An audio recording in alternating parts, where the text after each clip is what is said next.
નમસ્કાર મિત્રો, ભારતના પવિત્ર તીર્થોમાં દ્વારકાનું સ્થાન અતિ મહત્વનું છે. ગુજરાત રાજ્યના પશ્ચિમ કિનારે વસેલું આ પવિત્ર શહેર ભગવાન શ્રી કૃષ્ણની નગરી તરીકે વિશ્વ પ્રસિદ્ધ છે. હિન્દુ ધર્મમાં દ્વારકા 4 પવિત્ર ધામોમાંનું એક ગણાય છે અને તેને મોક્ષદાયની નગરી તરીકે પણ ઓળખવામાં આવે છે. શ્રીમદ ભગવન પુરાણ, વિષ્ણુ પુરાણ અને મહાભારતમાં દ્વારકાનું વર્ણન મળી આવે છે. કહેવામાં આવે છે કે જ્યારે મથુરામાં કંસનો વધ થયો ત્યારે કૃષ્ણજી મથુરાના લોકોની સુરક્ષા માટે ચિંતિત થયા. કંસના મૃત્યુ પછી મથુરામાં વારંવાર યવન રાજાઓ અને જરાસંઘ દ્વારા હુમલાઓ થતા હતા. આથી શ્રી કૃષ્ણે પોતાની પ્રજાને સુરક્ષિત રાખવા અરબી સમુદ્રના કિનારે એક નવું નગર વસાવ્યું. સમુદ્ર દેવતા સમુદ્ર રાજાએ કૃષ્ણજીને પોતાની ભૂમિમાંથી 12 યોજન જમીન અર્પણ કરી. આ જમીન પર વિશ્વકર્માએ એક અદ્ભુત અને ભવ્ય નગરનું નિર્માણ કર્યું, જેને દ્વારકા નામ આપવામાં આવ્યું. દ્વારકાનો અર્થ છે દ્વારવાળું નગર.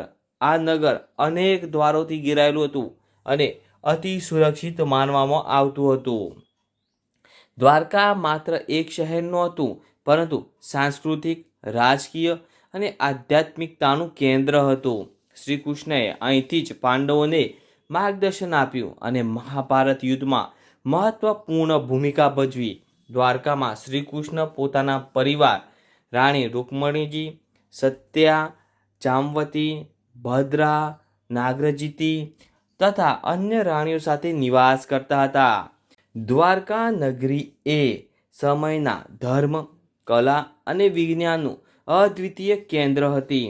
અહીં ભવ્ય મહેલો, વિશાળ રાજપ્રસાદો અને સુંદર મંદિરો આવેલા હતા. શ્રી કૃષ્ણે જ્યારે પોતાનું અવતાર કાર્ય પૂર્ણ કર્યું ત્યારે દ્વારકામાં યાદવ કુળમાં મહાયુદ્ધ થયું. આ યુદ્ધ પછી શ્રી કૃષ્ણે બાણાસુર સાથે યુદ્ધ લડ્યું અને પછી જરા નામના શિકારીના તીરથી તેમના અવતારનો અંત આવ્યો. ભગવાન શ્રી કૃષ્ણે ભૂલોકનો વિદાય લેતા જ સમુદ્રે આખી દ્વારકા નગરીને પોતાના ગર્ભમાં સમાવી લીધી. પુરાણોમાં વર્ણન મળે છે કે દ્વારકા સમુદ્રમાં લીન થઈ ગઈ હતી. આજે પણ સમુદ્ર ગર્ભ સંશોધનથી દ્વારકા નગરીના અવશેષો મળી આવ્યા છે, જે પુરાણોની વાર્તાનો સાચી સાબિતી આપે છે. આજના સમયમાં દ્વારકાનું મુખ્ય આકર્ષણ છે દ્વારકાધીશ મંદિર અથવા જગત મંદિર. કહેવાય છે કે આ મંદિરનો મૂળ સ્થાપત્ય 2000 વર્ષથી પણ જૂનો છે. હાલનું મંદિર 16મી સદીમાં પૂર્ણ નિર્માણ થયું હોવાનું મનાય છે. મંદિરની ઊંચાઈ અંદાજે 80 મીટર અને તેમાં સુંદર કામગીરી કરવામાં આવી છે. મંદિરના શિખર પર લહેરાતો ધ્વજ દરરોજ 5 વખત બદલવામાં આવે છે અને આ પરંપરા આજે પણ યથાવત ચાલે છે. ગોમતી ઘાટ પરથી મંદિરનો નજારો અદ્ભુત જોવાલાયક છે. દ્વારકા હિન્દુઓ માટે 4 ધામોમાંનું એક છે. બદ્રીનાથ, જગન્નાથપુરી, રામેશ્વર અને દ્વારકા.